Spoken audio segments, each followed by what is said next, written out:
बिथां आरो बिथाङा दिनै बै समाव बर' हारिखौ बा बर' हारिनि जिखिनि थासारि बे थासारिफोरखौ अबजार्भ खालामनानै बिथाङा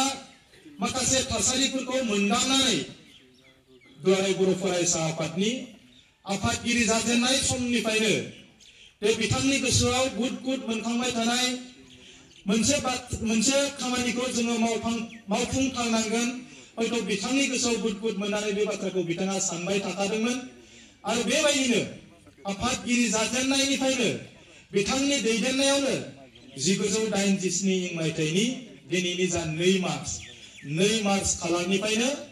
आलादा रायजो बड'लेण्ड सोमावसारनाय बे हाबाफारिखौ मावफुंजेननाय जादोंमोन आरो आङो दिनैनि समाव बे बाथ्राखौ गोसोखांदों दे दुलाराय बर' फरायसा आफादनि बानजायनायाव गिबि बड'फा उपेन्द्रनाथ ब्रह्म बिथांनि बानजायनायाव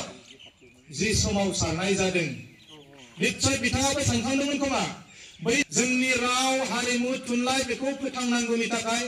आरो जोंनि सायाव जिखिनि नाख्रेबनाय जिखिनि नासयनाय दङमोन आङो नैबे सानाव गोसोखांदों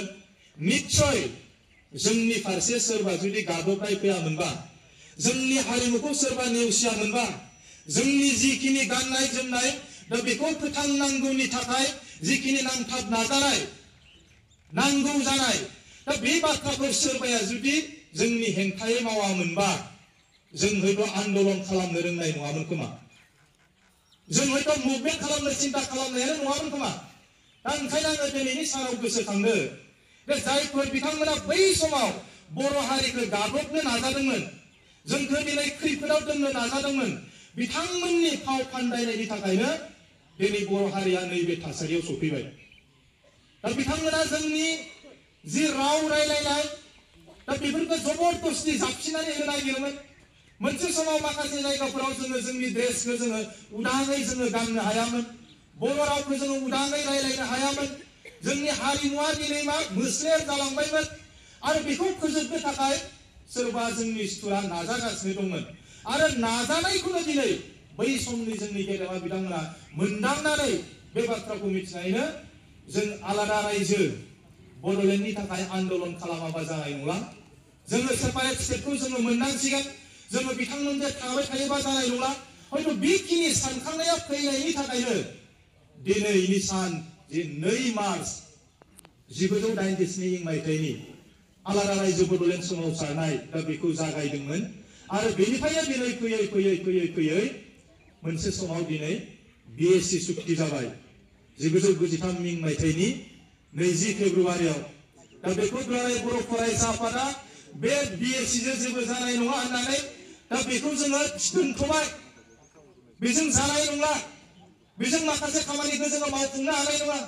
बेजों जोङो बर' हारिखौ दिनै बुहुमाव गेरेमसा हारि दानो हानाय नङा दा बे बाथ्राखौ मोनदांनानै दिनै बिएससिखौ दोननानै दिनै बिएलटिनि दैदेननायाव आन्दोलना दिनै जाफिनबाय दुलाराय बर' फरायसा आफाद बिएलटिनि दैदेननायाव नैथि खेबनि जिखिनि आन्दोलन बियो जाफिनबाय आरो बेनि उनाव फैनानै दिनै 2003 मायथाइनि दिनै 10 फेब्रुवारियाव बिटिसि सुक्ति जाफैबाय दा बेबो दिनै मा बिटिसिजोंबो जोङो जथेस्थ मोनदों जोङो मोनाखै होननानै बुंनो नागिराखै दा बेजोंबो जोङो माखासे खामानिखौ जोङो मावनानै लानो हादों दा बे बाथ्राखौबो सिन्था खालामनानै दुलाराय बर' फरायसा आफादा जोङो दिनै साननानै मोनबाय बै समाव जोंनि दैदेनगिरि बिथांमोना कारन 2000 समावनो दिनै जोङो मिथिबाय जोंनि मेगन नोजोरावनो छत्तीसगढ़ झारखंड नैबे दिनै आलादा रायजोखौ दिनै दानानै होबाय सरकारा जोंनो बुंबाय थादोंमोन जे आलादा रायजो सोरजिनायनि कुनु थांखि गैथ'वा सरकाराव दा बे बाथ्राखौ बुंनायनि उनावबो बिथांमोना नैबे रायजो मोनथामखौ दानानै होबाय आरो फिन आन्दोलना दिनै जाफिनबाय दुलाराय बर' फरायसा आफादनि बानजायनायावनो दा फैयै आरो नैबे थांनाय 2020 मायथाइनि 27 जानुवारियाव बिटिआर सुक्तिखौ जों खालामफैबाय दा मोनथाम सुक्तिया जालांबाय मोनथाम सुक्ति जालांनायनि आन्दोआव ओंखायनो आङो दिनैनि बे जारिमिनारि सानाव आं गोसोखांदो ओंखायनो आं बुंदो आंनि आफादगिरिनि बिबुंथियाव जायफोर बिथांमोना जायफोर जिखिनि आसामनि बुद्धिजीबि बिथांमोना जोंखौ गादबदोंमोन नासयदोंमोन जोंखौ सै खालामदोंमोन आरो बिथांमोननि गादबनाय नासयनायानो दिनै जोंनि थुलुंगा जानानै दिनै जोङो नैबे थासारियाव दिनै जोङो सफैनो हाबाय। आरो जायफोर बर'नि बिर जोहोलावजो बिथांमोना दिनै गावबा गावनि बेसेन गोसा समखौ नागारनानै गावनि न'खरनि थासारिखौ दोननानैबाबो दिनै जोङो बयबो मिथिगौ बड'फा उपेन्द्रनाथ ब्रह्म बिथाङा दिनै मोनसे बेसेबांबा गिदिर साकरि मावदोंमोन। दा बे खामानिखौबो गारनानै दिनै हारिनि सार्थआव हारिनि थामोनथा हारिखौ बुहुमाव गेरेमसा हारि दानांगौनि बाथ्राखौ सिन्था खालामनानै गावनि सार्थखौ दोननानै दिनै हारिखौ नैबे थासारिसिम दिनै लानानै फैबाय। ओंखायनो आङो दिनैनि नैबे खालाराव आं बुंनो लुबैदों